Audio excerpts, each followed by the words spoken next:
Hello everyone, welcome to the channel Mystic Tarot. ये weekly readings हैं और अब हम देखेंगे कि जेमिनी लोगों के लिए क्या सिचुएशन है। 16 दिसंबर से हफ्ता स्टार्ट हो रहा है। सो इस वीक की एनर्जीज़ जो हैं वो क्या हैं। 7 कार्ड स्प्रेड होता है वीकली रीडिंग्स में, हफ्ते के हर दिन के लिए एक कार्ड। ये तमाम रीडिंग्स जो होती हैं वीकली, ये जनरल होती हैं। पर्सनल रीडिंग के लिए आप मुझे डायरेक्टली कॉन्टैक्ट कर सकते हैं। चलें जी, जेमिनी 16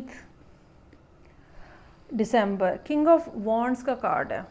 अच्छा, अगर आप कोई मेल पर्सन है तो ये चांसेस हैं कि ये आपके होने का इम्कान है।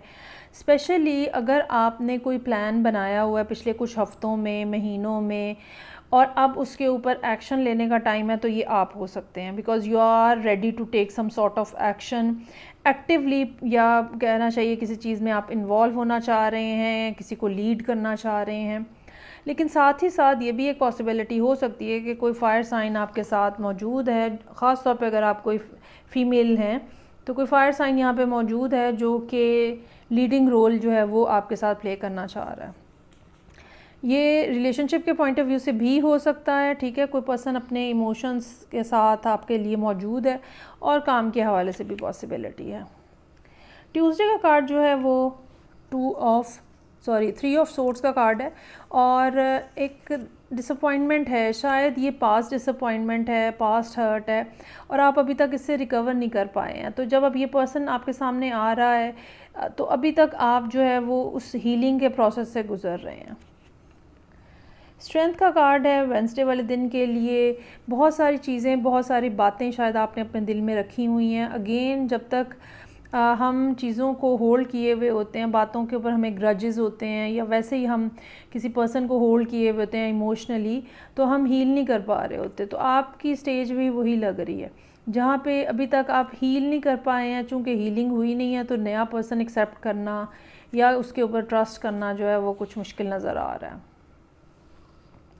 सो क्वीन ऑफ पेंटिकल्स का कार्ड है यहाँ पे, और ये पर्सन जो है, अब यहाँ पे ना 2 पर्सनैलिटीज़ आ गई हैं। इनमें से कोई एक जेमिनी हो सकता है, किंग ऑफ वॉन्ड्स या क्वीन ऑफ पेंटिकल्स।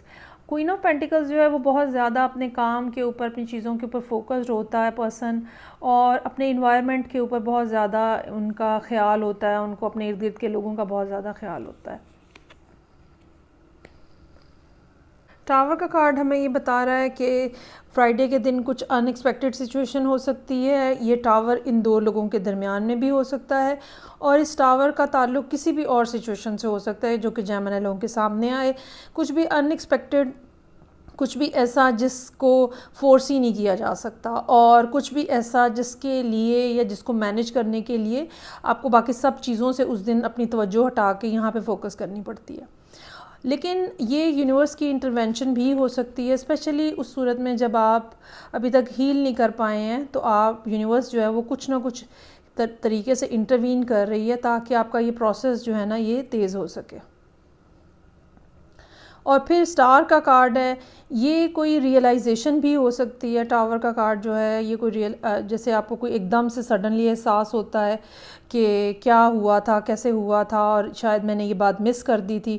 और ये चीज़ जो है ना लीड कर रही है आपको हीलिंग की तरफ, रिकवरी की तरफ, होप की तरफ, कि फ्यूचर जो है वो ब्राइट भी हो सकता है। और फिर जो है वो व्हील ऑफ द ईयर या व्हील ऑफ फॉर्चून का कार्ड है, जो कि हमें बता रहा है कि चीज़ें आहिस्ता आहिस्ता, वो चीज़ें जो रुकी हुई थी आपकी ज़िंदगी के अंदर, चाहे वो आपकी हीलिंग के हवाले से थी, चाहे वो किसी और मामले के हवाले से थी, ठीक है, वो चीज़ें जो रुकी हुई थी, जिनको आपने ब्लॉक किया हुआ था, जिन चीज़ों को आपने होल्ड किया हुआ था, वो अब आहिस्ता आहिस्ता जो है उनके अंदर फ़्लो आ रहा है, और वो आगे मामलात जो हैं वो आगे मूव होना शुरू हो गए हैं। ये थी रीडिंग जो कि जेमिनी लोगों के लिए थी। फीडबैक का मुझे इंतज़ार रहेगा। मैं आपसे नेक्स्ट रीडिंग से फिर मिलूँगी। अपना ख्याल रखिएगा। खुदा हाफिज़।